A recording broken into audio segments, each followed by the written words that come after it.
बिस्मिल्लाहिर्रहमानिर्रहीम अस्सलाम वालेकुम dear friends, welcome to all of you in another video. आज की वीडियो में हम लोग डिस्कस करेंगे regression and correlation calculator tricks. ये कैलकुलेटर ट्रिक्स आपके लिए बहुत ज्यादा यूजफुल होने वाली हैं आपके क्यूएम के पेपर्स को पास करने के लिए। तो अगर अभी तक आप लोगों ने मेरे चैनल को सब्सक्राइब नहीं किया तो मेरे चैनल को सब्सक्राइब कीजिए, वीडियो अच्छी लगे तो जरूर लाइक कीजिएगा। हम चलते हैं कि हम लोग रिग्रेशन एंड कोरिलेशन को किस तरह से कैलकुलेटर पे सॉल्व कर सकते हैं। इसके लिए करना ये होगा आपको कि आपने ऑन की के साथ मॉड की को प्रेस करना है। थ्री नंबर स्टैटिस्टिक्स और रिग्रेशन एंड कोरिलेशन के लिए हमेशा याद रखिए कि आपने टू की प्रेस करके टू वेरिएबल्स में गए X and Y. Regression line Y on X से रेलेवेंट डाटा आपने एक्स की तमाम तर वैल्यूज को एक्स के कॉलम में पुट करना है और वाई की तमाम तर वैल्यूज को वाई के कॉलम में पुट करना है। कुछ इस तरह एक्स की वैल्यूज को पुट करने के बाद आप लोगों ने वाई के कॉलम में वाई की वैल्यूज को पुट किया।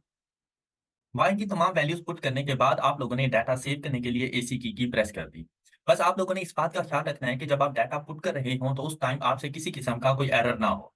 अब जब भी आप लोगों ने रिग्रेशन से रेलेवेंट कोई भी आंसर करना हो तो डाटा सेव करने के बाद शिफ्ट और वन की प्रेस करके 5 नंबर रिग्रेशन पर आप लोग जाएंगे।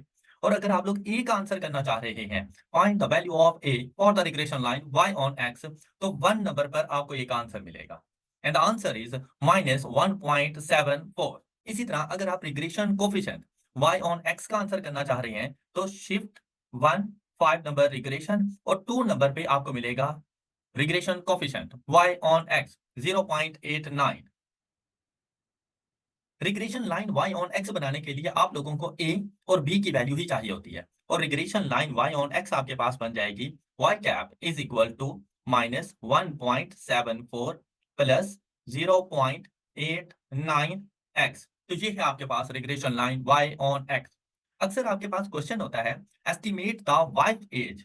जिस चीज को एस्टिमेट किया जाता है वो आप लोगों के पास डिपेंडेंट वेरिएबल बन जाएगा और आपने इसको y कंसीडर करना है। व्हेन हस्बैंड एज इज 25 और इंडिपेंडेंट वेरिएबल की वैल्यू आपको दी जाएगी, इट मींस दैट कि रिग्रेशन लाइन के अंदर आपने x को 25 से रिप्लेस करना है और फिर बताना है कि आपके पास वाइफ की एज क्या होगी।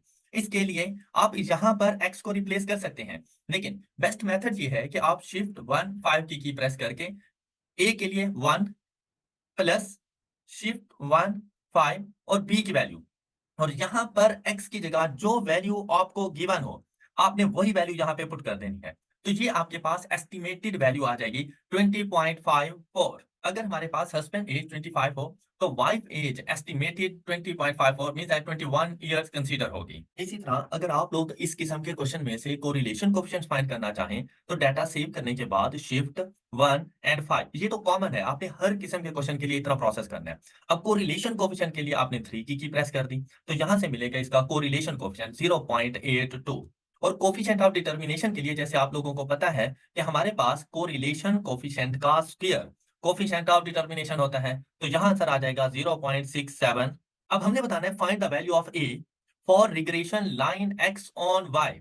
तो जब आप लोगों ने regression line X on Y बनानी हो तो उसके लिए एक छोटा सा चेंज आपको करना पड़ता है कि जहां पर ये आप लोगों ने डाटा सेव किया था वहां पर x के कॉलम में आप लोगों ने y की तमाम वैल्यूज पुट करनी है और y के कॉलम में आप लोगों ने x की तमाम वैल्यूज पुट करनी है।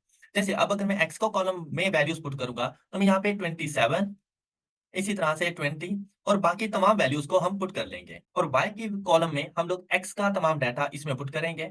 28 27 और बाकी तमाम वैल्यूज आ जाएंगी। ये वैल्यूज भी पुट करने के बाद आपने एसी की प्रेस कर देनी है और बाकी तमाम मेथड बिल्कुल सेम है, चाहे आपने ए की वैल्यू बतानी हो, आपने रिग्रेशन कोएफिशिएंट बताना हो, आपने रिग्रेशन लाइन बतानी हो तो शिफ्ट 1 5 ए की वैल्यू बताने के लिए 1 की आप प्रेस कर देंगे, आंसर मिलेगा 11.25। बी की वैल्यू के लिए आप 2 की प्रेस करेंगे, रिग्रेशन कोएफिशिएंट्स की वैल्यू आपको मिलेगी 0.75।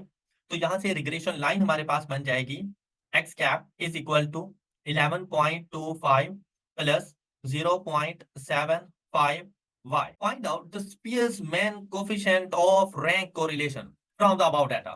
बेटा हमेशा याद रखिएगा कि रैंक कोरिलेशन कैलकुलेटर से सॉल्व हो सकता है अगर वैल्यूज में रेपिटेशन ना हो। अब यहां पर अगर आप लोग गौर करें तो हमारी तमाम तर वैल्यूज में रेपिटेशन पाई जाती है, तो ये वाला क्वेश्चन आप लोग स्पेसमैन रैंक कोरिलेशन को कैलकुलेटर की मदद से सॉल्व नहीं कर पाएंगे। लेकिन वैसे अगर आप लोग एक्चुअल वैल्यूज अपने डाटा को बताते हैं जैसा कि यहाँ पर आपने ये किया हुआ है, इससे आर की वैल्यू फाइंड करें तो आपके पास आता है कोरिलेशन कोएफिशिएंट। लेकिन अगर इन तमाम वैल्यूज के हम रैंक्स फाइंड करें और वो रैंक्स अगर एक्स और वाई के कॉलम्स में हम लोग बता दें और आर की वैल्यू को डिटरमिन करें, तब आपके पास आता है Spearman rank correlation. I hope कि इस वीडियो से आपको काफ़ी ज़्यादा फ़ायदा हुआ होगा। अपनी दुआओं में ज़रूर याद रखिए। अपने दोस्तों के साथ इन वीडियोज़ को ज़रूर शेयर करें। नेक्स्ट वीडियो में मिलेंगे। अल्लाह हाफ़िज़।